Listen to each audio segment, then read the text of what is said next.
Halo, kembali lagi di channel Cerita Ayah Ibu. Kali ini cerita datang dari para binatang liar di hutan yang lebat. Namun sebelum mulai jangan lupa untuk like dan subscribe ya.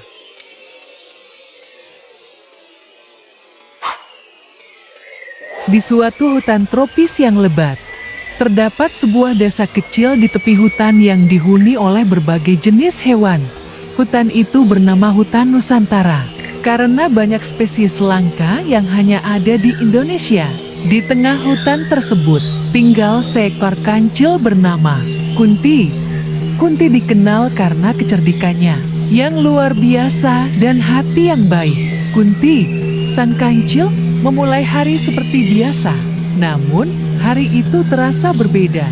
Ia mendengar kabar dari teman-temannya bahwa hutan mereka mulai terancam oleh pembalakan liar. Para pembalak menebang pohon-pohon besar yang menjadi rumah banyak hewan. Kunti tahu bahwa ia harus segera bertindak.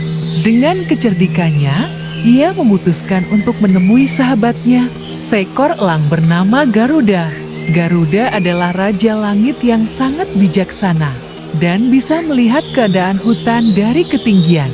Di puncak pohon tertinggi, Garuda menunggu kedatangan Kunti. Mereka berdua berbicara tentang ancaman yang datang, dan Garuda memberikan ide cemerlang untuk menyelamatkan hutan mereka. Kita harus memberitahu para manusia bahwa hutan ini memiliki makhluk yang sangat berharga, yang hanya bisa ditemukan di sini, kata Garuda. Namun, Kunti merasa mereka membutuhkan lebih banyak bantuan. Ia memutuskan untuk mengumpulkan teman-temannya. Pertama, ia pergi ke danau yang dikelilingi oleh pohon-pohon besar, tempat tinggal seekor buaya bernama Beni. Beni, kita membutuhkan bantuanmu untuk menjaga danau.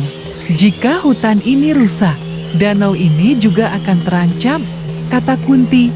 Beni, yang terkenal dengan keberaniannya, setuju untuk membantu dan memberi peringatan kepada hewan-hewan yang tinggal di sekitar danau. Kunti lalu menuju ke pegunungan, tempat tinggal seekor monyet bernama Lila. Lila adalah ahli memanjat pohon dan sangat lincah, sehingga bisa membantu mereka dalam melindungi pohon-pohon besar. Lila mendengar cerita Kunti dengan serius. Kita akan membuat jebakan dan menghalangi para pembalak. Aku akan mengikatkan tali pada pohon-pohon besar agar mereka tidak mudah ditebang, ujar Lila dengan penuh semangat. Mereka bertiga bersama Garuda, Beni, dan Lila merancang rencana untuk menyelamatkan hutan. Setiap hewan diberi tugas masing-masing. Garuda akan memantau dari udara, Lila akan membuat penghalang di pepohonan, dan Beni akan menjaga danau. Kunti memutuskan untuk mengunjungi desa manusia untuk berbicara dengan kepala desa. Di desa, Kunti bertemu dengan kepala desa yang bijaksana. Ia menjelaskan betapa pentingnya hutan bagi kehidupan mereka semua. Hutan ini bukan hanya tempat tinggal kami, tetapi juga rumah bagi banyak makhluk yang tidak bisa kita temui di tempat lain.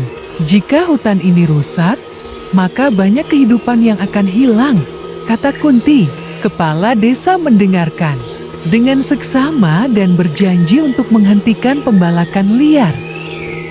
Namun, ia juga mengingatkan bahwa banyak warga yang tergantung pada kayu untuk kebutuhan hidup mereka. Kita harus mencari solusi bersama, ujarnya. Kunti dengan kecerdikannya mulai menawarkan solusi yang lebih ramah lingkungan.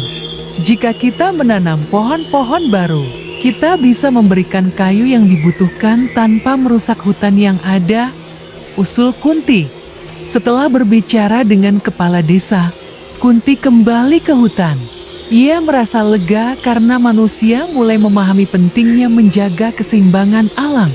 Namun, masih ada satu masalah besar, pembalakan liar yang dilakukan oleh kelompok pembalak yang tidak peduli dengan alam. Kunti bersama teman-temannya, Garuda, Beni, dan Lila, akhirnya menghadapi kelompok pembalak tersebut. Garuda terbang rendah dan menggertak pembalak dengan suara keras.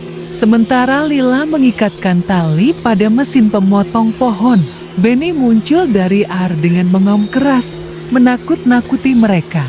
Melihat keberanian hewan-hewan tersebut, para pembalak akhirnya merasa takut dan melarikan diri. Mereka berjanji tidak akan lagi merusak hutan tersebut. Kunti dan teman-temannya merayakan kemenangan mereka. Hutan Nusantara tetap aman, dan kehidupan di sana kembali berjalan dengan harmonis. Setiap hewan kembali menjalani hari-hari mereka dengan damai. Dan manusia juga mulai menjaga dan melestarikan alam sekitar mereka. Cerita ini mengajarkan kita tentang pentingnya menjaga alam dan bekerja sama untuk melestarikan keanekaragaman hayati Indonesia. Terima kasih sudah menonton video cerita dari ayah ibu ini. Sekali lagi jangan lupa untuk like, komen, dan subscribe. Sampai jumpa di video cerita selanjutnya.